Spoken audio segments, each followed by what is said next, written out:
Eu preciso ser membro de uma igreja para demonstrar que sou cristão, que sou salvo? É necessário ser membro de uma igreja para ter uma vida cristã saudável? A minha resposta de começo é não. O que as denominações elas afirmam, elas ensinam, é que é impossível ser um cristão sem ser membro de uma igreja local. Agora, a pergunta que eu faço, a pergunta que eu deixo é: tem base bíblica? A Bíblia diz alguma coisa sobre isso? Se você for abrir em Mateus 25, Jesus ele vai falar de dois grupos. O grupo que está à sua direita, que herdará o reino dos céus, e o grupo que está à sua esquerda, o grupo que não herdará o reino dos céus. Agora, o porquê que o grupo da direita herdará e o da esquerda não? Aí Jesus ensina. Porque quando ele teve fome, pessoas desse grupo deram de comer a Cristo. Quando Jesus teve sede, as pessoas desse grupo deram de beber a Cristo.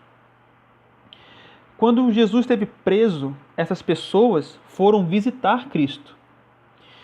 Só que, e a lista continua.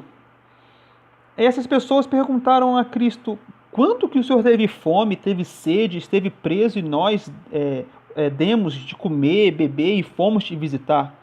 Aí Cristo fala: quando vocês fizeram a esses pequeninos, vocês fizeram a mim.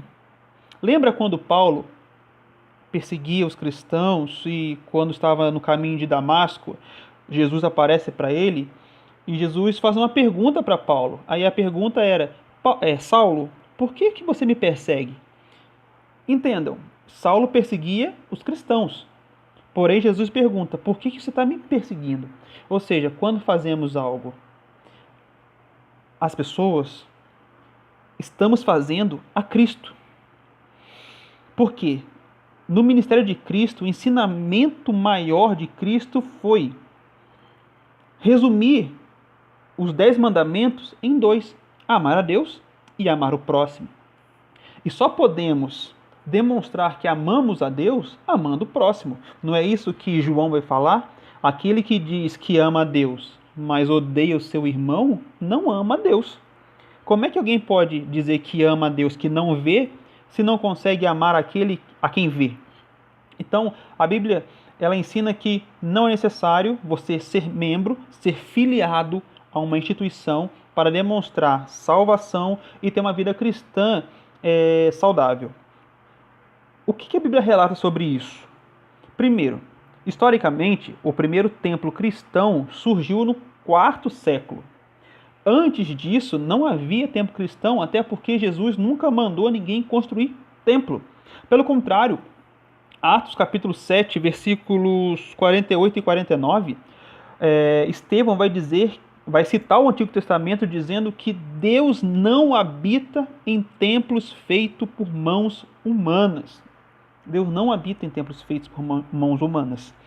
1 Coríntios 6,19 vai dizer que nós somos o templo de Deus.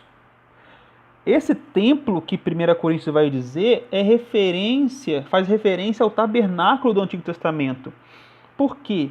Porque Deus ele quis se manifestar ao povo através de um tabernáculo móvel, algo que se mexia, não algo físico.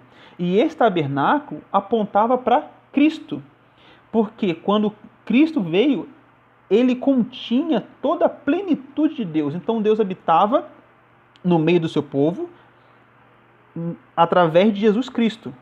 Agora Paulo vai dizer que Deus habita em nós.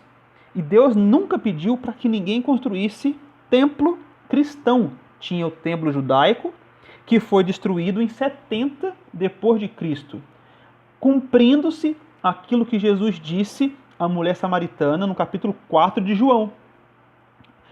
Porque Pai busca aqueles que o adorem em espírito e em verdade. Esse termo espírito e verdade, no original é: o Pai busca aqueles que o adorem sem sombras. E o que é essa sombra? Era os rituais, as cerimônias praticadas no Antigo Testamento juntamente com o templo, porque era realizado dentro do tabernáculo, dentro do templo.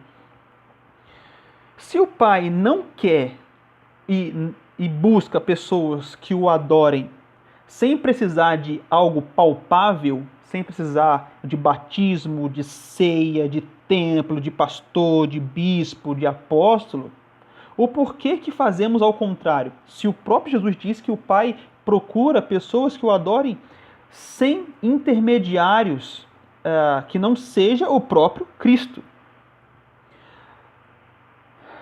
Agora, você vai encontrar nas Escrituras também o termo igreja. Como explicar?